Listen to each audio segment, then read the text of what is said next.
Then came a message from an unexpected voice. Alex's brother, Miko, who had always been one of her most loyal supporters and fiercest protectors, posted something on social media that was deleted within minutes, but not before it had been captured and shared everywhere. He wrote that people were reacting the way they were because they were witnessing the power of a nation standing behind one of its own, not just a player. He said that Alex had not asked for the governor to come. Her hard work had simply made it impossible for the governor to stay away.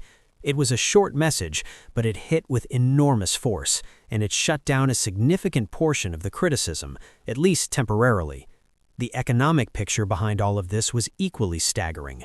Analysts studying ticket sales for Alex's March 6th debut reported that in just 48 hours, sales had jumped by 400% compared to the same round in the previous year.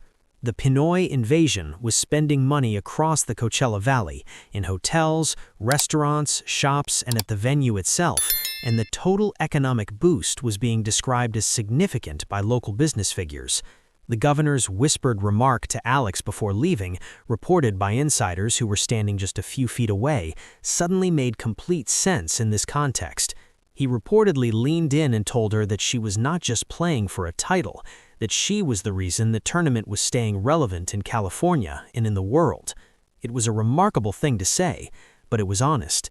The Eala effect was real, and it was measurable in dollars and cents. As the main draw gates finally opened and the tournament began to move forward, the question that hung over everything was what would happen when Alex actually stepped onto the court. All the political drama, all the state honors and security details and formal protests would eventually give way to the simple truth of tennis. 2 players, 1 court, 1 winner. Her opponents would not be playing just to win a match. They would be playing to prove a point, to show that no amount of political ceremony could protect someone from the realities of professional sport. The pressure on Alex was, without any exaggeration, unlike anything a player in her position had ever faced. But those who knew her best were not worried. The training she had undergone at the Nadal Academy in Mallorca was designed precisely for moments like this. The ability to block out noise, to separate the chaos of the outside world from the calm required to compete at the highest level, was something she had been building for years.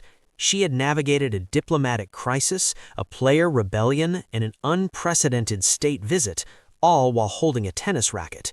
The revolution that had been building around her name was no longer something that could be dismissed or minimized. It was a fact, and Indian Wells would never quite be the same again.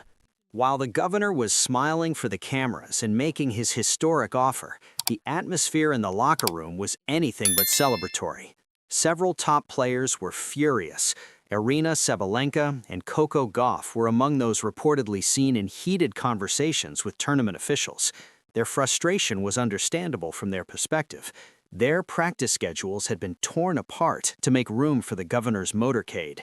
Court time, which is precious to any professional athlete, had been taken away from them without explanation or apology. One veteran player was overheard asking whether this was a tennis tournament or a state visit, and that question captured exactly how many people in the locker room were feeling. The divide that was forming inside the tournament was significant. On one side were those who felt that Eala's rise was something genuinely special, a story that transcended sport and deserved recognition beyond the usual boundaries. On the other side were players who felt that the spirit of competition was being undermined by politics and money. One top 10 seed reportedly muttered that in all her years on tour, she had never seen a player ranked 31st receive the kind of treatment usually reserved for world leaders. The resentment was real, and it was growing. Governor Newsom added fuel to the fire when he paused on his way out of the venue to address the media. When a reporter asked him directly whether the special treatment given to Alex was unfair to other players, the governor looked straight into the camera and said that California recognizes greatness when it sees it, that Alex is an inspiration to millions of residents, and that protocol is for the ordinary while Alex is extraordinary.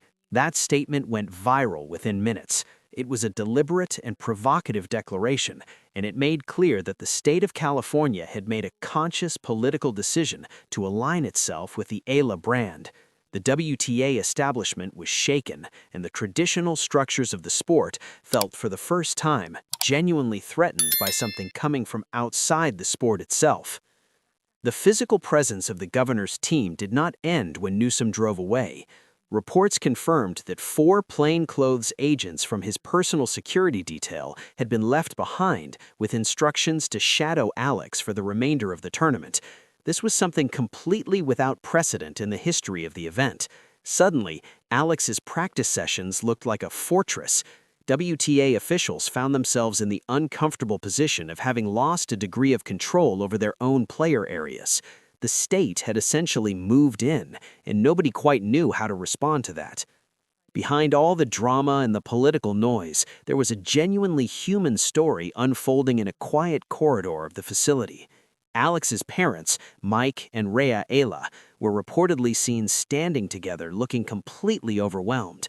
They had been through so much alongside their daughter, from the early years in Quezon City to the long and difficult road through the Rafa Nadal Academy in Mallorca, and through every hard-fought victory and difficult loss along the way.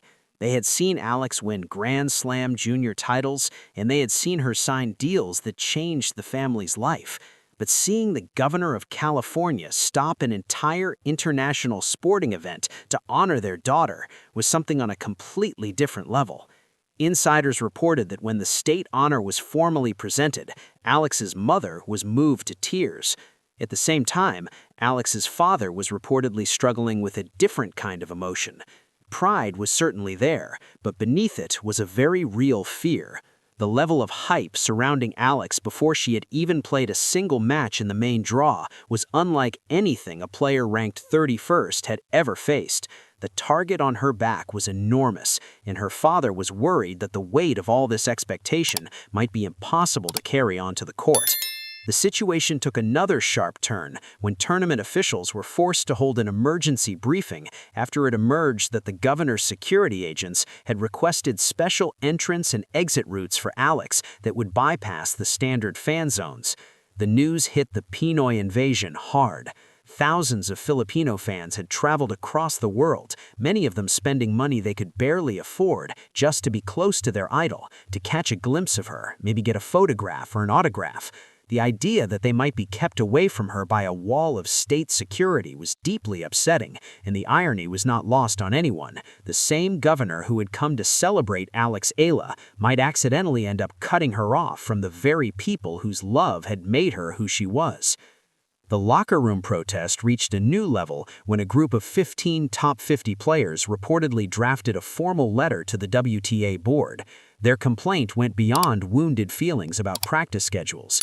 They argued that the constant visible presence of state agents and the disruption caused by the motorcade amounted to a form of psychological pressure on Alex's opponents, a kind of unintentional intimidation that distorted the competitive playing field. One European player was heard saying that they had come to play a sport, not to be extras in a California state political campaign. The letter was damaging, not because it was necessarily right, but because it showed how deeply divided the tour had become. Something truly unbelievable happened at Indian Wells on March 5, 2026, and the tennis world is still trying to make sense of it. The BNP Paribas Open, one of the most respected tournaments in professional tennis, was thrown into complete chaos just moments before the main draw was set to begin. The entire main concourse was suddenly shut down, and the confusion inside Stadium 1 was unlike anything anyone had seen before. This was not a routine security check or a simple technical issue. This was something far bigger, and the effects of what happened that day are still being felt across the entire sport. Even top 10 players were reportedly held back and delayed from entering the facility. The reason, which stunned everyone who witnessed it, was that California's Governor Gavin Newsom had personally ordered all operations at the tournament to come to a complete stop. Nobody could quite believe what they were seeing. A sitting governor, one of the most powerful political figures in the United States, had essentially frozen one of the biggest tennis events in the world. And all of this was happening because of one player, a young woman from the Philippines named Eala. Nobody saw this coming. Not the tournament officials, not the players, not the media, and certainly not the fans who had traveled from all over the world to watch the tennis. In the entire history of the BNP Paribas Open, no athlete had ever received this kind of treatment, not even legends of the game like Rafael Nadal or Roger Federer. The media room was in a complete frenzy, and the question on everyone's lips was simple but powerful. What is so special about Eala that the governor of the most powerful state in America would personally come to meet her and break every rule in the process? What witnesses described on the ground that day sounded more like a scene from a Hollywood film than a professional tennis tournament. A motorcade of 6 black SUVs rolled directly toward the practice courts, which was itself a serious breach of the standard procedures that every player and official is expected to follow. Governor Newsom stepped out of the vehicle with an intensity that surprised even seasoned reporters. He ignored the press, he ignored the fans, and he moved with a sense of purpose that made it clear this was not a casual visit. This was a mission. The deeper reason behind this extraordinary display of attention comes down to what Eala has become as a global figure. Her recently announced $75 million deal with Nike had already sent shockwaves through the sports world, and her fan base, known as the Pinoy Invasion, had grown into one of the most passionate and dedicated supporter groups in all of professional tennis. California, it seemed, was not treating Alex as just another competitor in the draw. The state was treating her like a visiting head of state, and the implications of that decision were about to ripple through the entire tournament in ways no one had predicted. The situation became even more remarkable when it became clear that the governor had not simply arrived at the tournament entrance and waited to meet Alex at an appropriate time. Instead, reports confirmed that Newsom had walked directly onto the practice courts and interrupted Alex in the middle of her baseline drill. In professional tennis, a player's preparation time before a tournament is considered almost sacred. Coaches, support staff, and even tournament officials are expected to respect that space and that routine. For a politician, regardless of how powerful, to walk onto the court and stop a player mid-session was described by many insiders as an extraordinary breach of the unwritten rules of the sport. The reaction on social media was immediate and fierce. Critics began flooding platforms with complaints that political interference was damaging the culture of professional tennis, but those voices were quickly overwhelmed by the sheer scale of what was unfolding, because buried within the stories leaking out of the hospitality suites was the revelation that Governor Newsom had not come empty-handed. Reports began circulating that the governor had come with a proposal worth $5 million, a state-backed offer that was going to permanently tie California to the name of Eala in a very concrete way. During a private 15-minute meeting held in the player lounge, Newsom reportedly presented Alex with a proposal for a California-Philippines Youth Development Fund alongside a dedicated elite performance center to be built in the Coachella Valley and named in her honor. This was not a simple trophy or a ceremonial gesture. This was a serious financial and infrastructural commitment, and it spoke volumes about how California viewed Eala not just as an athlete, but as a long-term brand and a symbol of global connection. The state was essentially trying to plant its flag in the middle of the Eala story before anyone else got the chance.